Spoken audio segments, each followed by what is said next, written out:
Scrub tea virus எதனால் உருவானது? ஒட்டுண்ணின்னு சொல்லுவாங்க. மரங்கள்ல, மரப்பட்டையில ரொம்ப புதர் ஜாஸ்தியா இருக்கு. ஒரு இடத்துல தண்ணி தேங்கியே இருக்கு. அந்த இடத்துல ரொம்ப கிளம்ஸியாலாம் இருக்கு அப்படின்னா, இப்போ குழந்தைங்க போய் விளையாடுறாங்க. அது நமக்கு ஸ்கின் கான்டாக்ட்ல வந்துருச்சு அப்படின்னா, அது நமக்கு அலர்ஜியை ஏற்படுத்தி நமக்கு ஸ்கின்ல ஃபுல்லா ரேஷஸ் ஆகும்.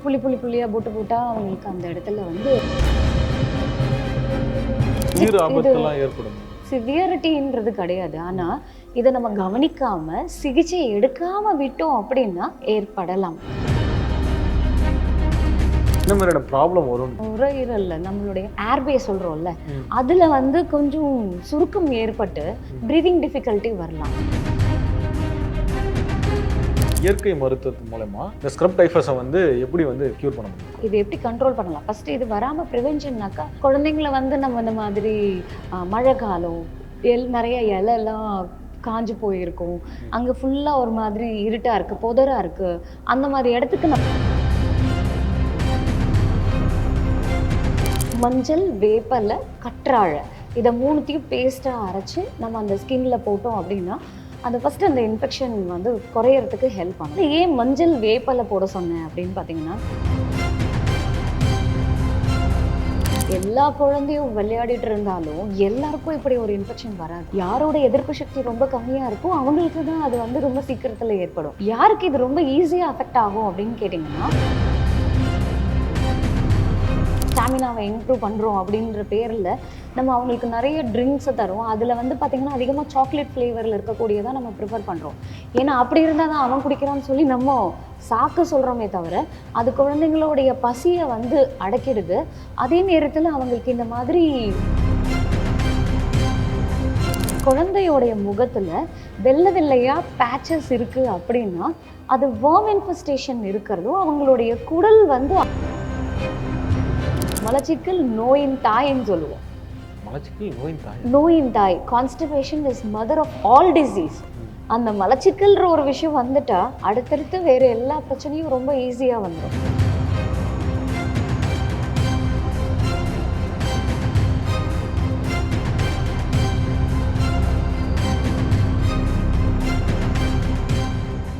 ஸ்க்ரப் டீ வைரஸ்னு ஒரு வைரஸ் போயிட்டு இருக்கு. அந்த வைரஸ் எதனால் உருவானது, அது என்னென்னலாம் பண்ணணும்னு கொஞ்சம் சொல்லுங்கள். ஆக்சுவலாக ஸ்க்ரப் டைஃபஸ் ஒட்டுண்ணின்னு சொல்லுவாங்க. மரங்களில், மரப்பட்டையில் ரொம்ப புதர் ஜாஸ்தியாக இருக்குது. ஒரு இடத்துல தண்ணி தேங்கியே இருக்குது. அந்த இடத்துல ரொம்ப கிளம்ஸியாலாம் இருக்குது அப்படின்னா அந்த இடத்துலலாம் இந்த மாதிரி இருக்கிறதுக்கு வாய்ப்புகள் ஜாஸ்தி. இப்போ குழந்தைங்க போய் விளையாடுறாங்க. அது நமக்கு ஸ்கின் கான்டாக்டில் வந்துருச்சு அப்படின்னா அது நமக்கு அலர்ஜியை ஏற்படுத்தி நமக்கு ஸ்கின்ல ஃபுல்லாக ரேஷஸ் ஆகும். அப்படியே புள்ளியாக போட்டு போட்டால் அவங்களுக்கு அந்த இடத்துல வந்து ரேஷஸ் ஏற்படுறதுக்கு வாய்ப்பு இருக்குது. இப்போ அது கொஞ்சம் காமனாக எல்லா இடத்துலையும் இப்படி பரவிட்டு இருக்கு அப்படின்ற மாதிரி நிறையவே நம்ம பார்க்குறோம். ஸோ அதை அவங்க ஸ்க்ராட்ச் பண்ணி விடும்போது அது வேறு இடத்துலலாம் கூட அப்படியே பரவிட்டே போகும். ஆக்சுவலாக இது வந்து சிவியரிட்டின்றது கிடையாது. ஆனால் இதை நம்ம கவனிக்காமல் சிகிச்சை எடுக்காமல் விட்டோம் அப்படின்னா அது நாளடைவில் நமக்கு ஒரு சீரியஸ் பிரச்சனையை கூட கொண்டு வரதுக்கு வாய்ப்பு இருக்கு. என்ன மாதிரியான விஷயம்லாம் எடுத்துட்டு வரும்? இப்போ இதுக்கு என்ன மாதிரி எடுத்துக்கலாம் ப்ரிகாஷன்ல? என்ன மாதிரியான ப்ராப்ளம் வரும்னு கேட்டாங்க. ப்ராப்ளம் என்ன வரும் அப்படின்னு பார்த்தீங்கன்னாக்கா, இந்த ஸ்கின் ப்ராப்ளமே அலர்ஜி அதிகமாயிட்டே இருக்குன்னா, எந்த ஒரு அலர்ஜியா இருந்தாலும் நம்ம உடம்புல ஹிஸ்டமின் அப்படின்ற ஒரு இது வந்து ரிலீஸ் ஆகும். இப்போ இது என்ன பண்ணணும்னா நமக்கு அந்த அலர்ஜிக் ரியாக்ஷனை ஏற்படுத்தும். இப்போ எப்படி ஸ்கின்ல ரேஷஸ் வருதோ அதே மாதிரி சில நேரத்தில் நுரையீரல்ல நம்மளுடைய அந்த ஏர்வே சொல்றோம்ல, அதுல கொஞ்சம் சுருக்கம் ஏற்பட்டு பிரீதிங் டிஃபிகல்ட்டி வரலாம். இல்ல அங்கேயே கூட உங்களுக்கு அலர்ஜிக் ரியாக்ஷன் ஏற்பட்டு லாரஞ்சியல் எடிமா ஏற்படலாம். ஸோ அதனால மூச்சு திணறல் ஏற்படலாம். ஸோ இந்த மாதிரி அலர்ஜிக் ரியாக்ஷன்ஸ் ரொம்ப ஜாஸ்தியாகி அது கண்ட்ரோல் ஆகாம அதனால பிரச்சனைகள் ஏற்படலாம். ஸோ இதே இந்த ஸ்கின் இதுவும் உயிர் ஆபத்துன்றது அது நம்ம கவனிக்காமையே விடுறோம். அது அலர்ஜி ஜாஸ்தியாயிட்டே போகும்போது ஏற்படலாம். பட் இதுக்காக நம்ம இப்படி பயப்பட வேண்டாம். அது ஆரம்பத்திலேயே நம்ம ப்ரிகாஷன்ஸ் எடுத்து வராமல் தடுத்துக்கலாம். இது ஆரம்பத்திலேயே இந்த மாதிரி அலர்ஜிக் ரியாக்ஷன் இருக்கும்போது நம்ம நிறைய சிகிச்சைகள்லாம் இருக்குது. இது மருத்துவரை அணுகி அதுக்கான சிகிச்சைகளோட சேர்த்து இயற்கை மருத்துவத்தையும் பார்த்தோம் அப்படின்னா கண்டிப்பாக அதை நம்ம சரி செய்ய முடியும். அதே மாதிரி வந்து இயற்கை மருத்துவத்து மூலமா இந்த ஸ்க்ரப் டீயை வந்து டைஃபஸ். ஸ்க்ரப் டைஃபஸ், இந்த ஸ்க்ரப் டைஃபஸை வந்து எப்படி வந்து க்யூர் பண்ண முடியும்? இதை எப்படி கண்ட்ரோல் பண்ணலாம்? கண்ட்ரோல் தான் மேடம். இது எப்படி கண்ட்ரோல் பண்ணலாம்? ஃபர்ஸ்ட் இது வராம ப்ரிவென்ஷன்னாக்கா, குழந்தைங்கள வந்து நம்ம இந்த மாதிரி மழை காலம், நிறைய இலைலாம் காஞ்சு போயிருக்கும். அங்க ஃபுல்லா ஒரு மாதிரி இருட்டா இருக்கு, புதரா இருக்கு. அந்த மாதிரி இடத்துக்கு நம்ம ஃபர்ஸ்ட் அவாய்ட் பண்ணணும். குழந்தைங்கள விளையாடுறதுக்கு அனுப்பவே கூடாது. ஈவன் பெரியவங்களா இருந்தா கூட அந்த மாதிரி எக்ஸ்போஷர்ல அப்படி போய் நம்ம இந்த டைம்ல க்ளீன் பண்ண வேண்டாம். கொஞ்சம் நல்ல வெயில் வந்ததுக்கு அப்புறமா அதை நம்ம வந்து க்ளீன் பண்ணலாம். அடுத்தது வந்து நம்மளுடைய பெட் ஸ்ப்ரெட்ஸை வந்து சீக்கிரம் எப்போ அடிக்கடிக்கு அதை வந்து நம்ம துவைச்சி போடுறது நல்லது. ரொம்ப நாள் நம்ம துவைக்காமையே இருக்கும். இப்போ சில நேரத்தில் நம்ம எங்கேயாவது போய் ஸ்டே பண்ணுறதுக்காக போகிறோம் அப்படின்னா கூட அவங்க வந்து அது பார்க்கறதுக்கு நல்லா இருக்கும். ஆனால் பார்த்தீங்கன்னா அது ரொம்ப நாள் க்ளீன் பண்ணாமையே கூட இருப்பாங்க. ஸோ அந்த மாதிரி இடத்துலலாம் கூட இது வரதுக்கு வாய்ப்புகள் இருக்கு.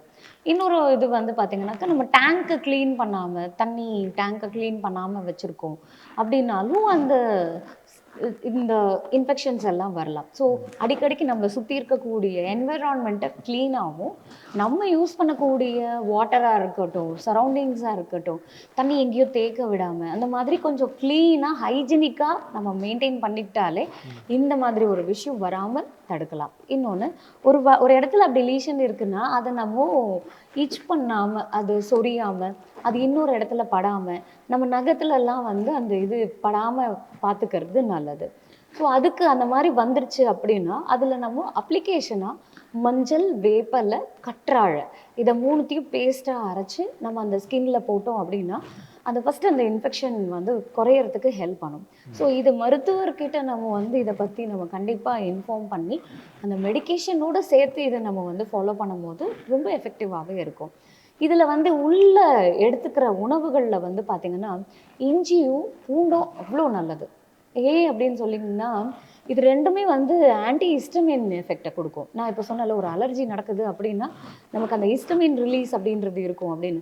இது ரெண்டுத்துலேயும் நம்ம உணவுலேயும் ஜாஸ்தி சேர்த்துக்கலாம். இல்லை இதை காலையில் ஒரு கஷாயமாக நம்ம குடிக்கலாம். இது எப்படி எடுத்துக்கலாம்னாக்கா, ஒரு டம்ளர் தண்ணியில் ஒரு அரை பெரிய நெல்லிக்காவை போட்டு ஜூஸ் பண்ணி ஒரு 10 ml எடுத்துக்கலாம். அடுத்தது இஞ்சி ஒரு 5 ml அதையும் நம்ம ஜூஸ் பண்ணி எடுத்துக்கிட்டு தண்ணியில் நல்லா டைல்யூட் பண்ணி அது கூட ஒரே ஒரு பூண்டு பல்ல குட்டி குட்டியாக நசுக்கி போட்டாலும் பரவாயில்ல, இல்லை அதை ஜூஸ் பண்ணி எடுத்துக்கிட்டாலும் பரவாயில்ல.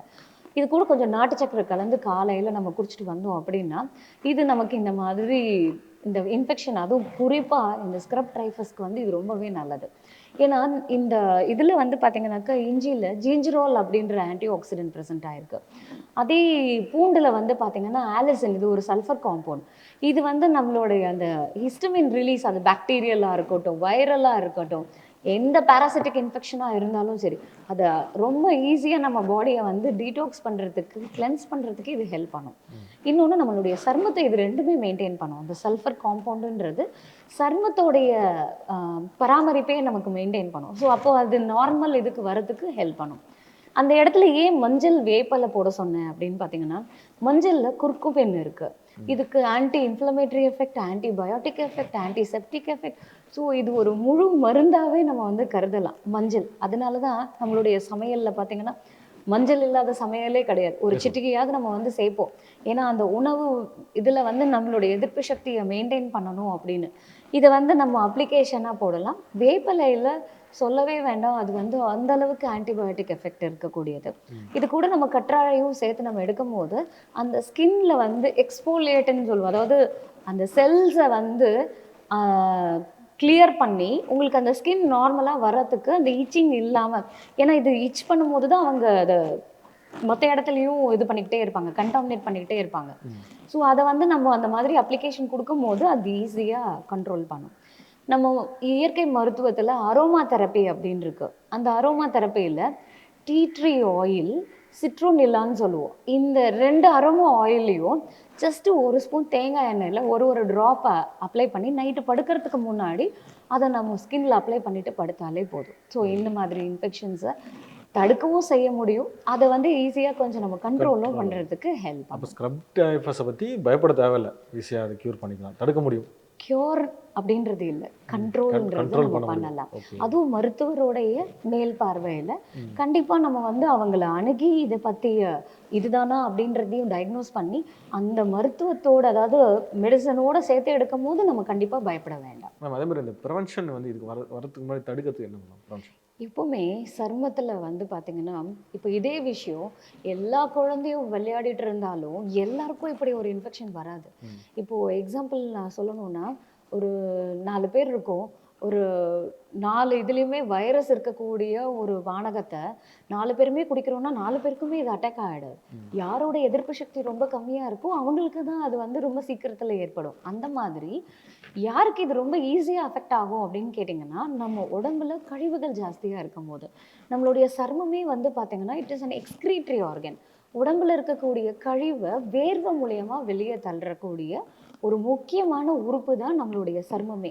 அப்போது அந்த சருமத்தை அது அஃபெக்ட் பண்ணுது அப்படின்னா, ஆல்ரெடி அந்த குழந்தைக்கு இன்ஃபெக்ஷன் ஜாஸ்தி இருக்கும், மலச்சிக்கல் அதிகமாக இருக்கும். ஸோ அப்போது நம்ம குழந்தைங்களுக்கு முக்கியமாக நம்ம கவனிக்க வேண்டிய விஷயம் என்னென்னா, மலச்சிக்கல் ஏற்படாமல் தவிர்க்கணும். அவங்க ரொட்டீனாக வந்து பவல் கிளென்ஸ் பண்ணுறாங்களா, மோஷன் போகிற இடத்துல ஈச் பண்ணிகிட்டே இருக்காங்களா, அதிகமாக சாக்லேட்ஸு, இந்த க்ரீமி ஃபுட்ஸ், ஐஸ்கிரீம் சாப்பிட்றது, கேக் சாப்பிட்றது, பேக்கரி ஐட்டம்ஸ் எடுத்துக்கிறது, இந்த பிவரேஜஸ்ன்னு சொல்கிறோம்ல, காஃபி, டீ, இந்த மாதிரியெல்லாம் கூட குழந்தைங்க நிறைய நம்ம என்ன பண்ணுறோன்னா, அவங்களுடைய ஸ்டாமினாவை இம்ப்ரூவ் பண்ணுறோம் அப்படின்ற பேரில் நம்ம அவங்களுக்கு நிறைய ட்ரிங்க்ஸை தருவோம். அதில் வந்து பார்த்திங்கன்னா அதிகமாக சாக்லேட் ஃப்ளேவரில் இருக்கக்கூடியதான் நம்ம ப்ரிஃபர் பண்ணுறோம். ஏன்னா அப்படி இருந்தால் தான் அவன் குடிக்கிறான்னு சொல்லி நம்ம சாக்கு சொல்கிறோமே தவிர, அது குழந்தைங்களுடைய பசியை வந்து அடக்கிடுது. அதே நேரத்தில் அவங்களுக்கு இந்த மாதிரி உணவு, சத்தான உணவு எடுக்காமல் இதுவே ஒரு ஃபில்லிங் எஃபெக்டை கொடுத்துருது. ஸோ அப்போ அவங்க ரெகுலராக எடுத்துக்கக்கூடிய உணவு குறையுது, இல்லை அவங்க சத்தான உணவு சாப்பிட்றதே இல்லை. இன்னும் சில நேரத்தில் பார்த்தீங்கன்னா இந்த ஏரேட்டட் ட்ரிங்க்ஸோட ஆடட் சுகர்ஸோட கொடுக்குறாங்க. நிறைய பேர் பார்த்துக்கிட்டிங்கன்னா இந்த பானகங்கள், அதுவும் ஃப்ரெஷ் ஜூஸ்ன்னு சொல்லியே போடுறான். அது ஃப்ரெஷ்ஷே கிடையாது. என்னதான் இருந்தாலும் பாட்டிலில் போட்டு அதை பேக் பண்ணும்போது அதோட கெட்டு போகாமல் இருக்கிறதுக்காக ஆட் பண்ணக்கூடிய கெமிக்கல்ஸ் எல்லாமே அதோடைய இம்பேக்டை கண்டிப்பாகவே கொடுக்கும். ஸோ அப்போ அந்த மாதிரி உணவுகள் எல்லாமே தடுத்து குழந்தை ரெகுலராக வந்து மோஷன் போகிறாங்களா, அவங்களுடைய சர்மம் எப்படி இருக்குது, வேர்வை வருதா, அவன் பாடியில் ஸ்மெல் வருதா, முகத்தில் நம்ம வந்து இயற்கை மருத்துவத்தில் ஃபேஷியல் டயக்னோசிஸ்ன்னு சொல்லுவோம். இந்த ஃபேஷியல் டயக்னோசிஸ்னால் ஒருத்தரை பார்க்கும் போதே அவங்க முகத்தை பார்த்தே ஒரு சில கண்டிஷன்ஸ் எல்லாம் சொல்ல முடியும். அவங்க முகத்தில் இருக்கக்கூடிய அந்த சுருக்கங்கள் இருக்குல்ல, அதை வச்சு அவங்களுடைய கேரக்டர்ஸையும் சொல்ல முடியும், ஒரு சில கண்டிஷன்ஸையும் ப்ரிடிக்ட் பண்ண முடியும். அந்த மாதிரி குழந்தையோடைய முகத்தில் வெள்ளை வெள்ளையாக பேச்சஸ் இருக்குது அப்படின்னா அது வார்ம் இன்ஃபெஸ்டேஷன் இருக்கிறதோ, அவங்களுடைய குடல் வந்து ஆரோக்கியமாக இல்லை, கிளென்ஸ் ஆகலை. ஸோ ஓல்டு ஃபீக்கல் மேட்டர் இருக்கலாம், பேராசிட்டிக் இன்ஃபெக்ஷன்ஸ் இருக்கலாம், ஃபங்கல் இன்ஃபெக்ஷன் இருக்கலாம். இதெல்லாம் இருக்குது அப்படின்னா அந்த ஃபேஸ்லேயே வந்து தெரியும். ஸோ அப்போது அந்த மாதிரி ஒரு பேரண்ட் வந்து அந்த குழந்தையோடைய முகத்தில் அப்படி பார்க்குறோம் அப்படின்னா அதை முன்னெச்சரிக்கையாக ஒரு இயற்கை மருத்துவரை அணுகி எனிமா கொடுத்து அவங்களுக்கு குடலை க்ளீன் பண்ணலாம். அதே உணவுகள்லேயே வந்து சில நேரத்தில் ரொம்ப இயற்கையாகவே இப்போ வந்து பார்த்திங்கனாக்கா பப்பாளி விதை இருக்குல்ல, அந்த பப்பாளி விதையை நல்லா வெயிலில் காய வச்சுட்டு கொஞ்சம் பூசணி விதையும் கேஸ்டர் ஆயில் ஒரு 1/2 ஸ்பூன் கலந்து உள்ளுக்கு ஒரு 6 மாதத்துக்கு ஒரு வாட்டி கொடுத்தாலே அவங்களுடைய குடல் வந்து நல்லாவே சுத்தமாகும்.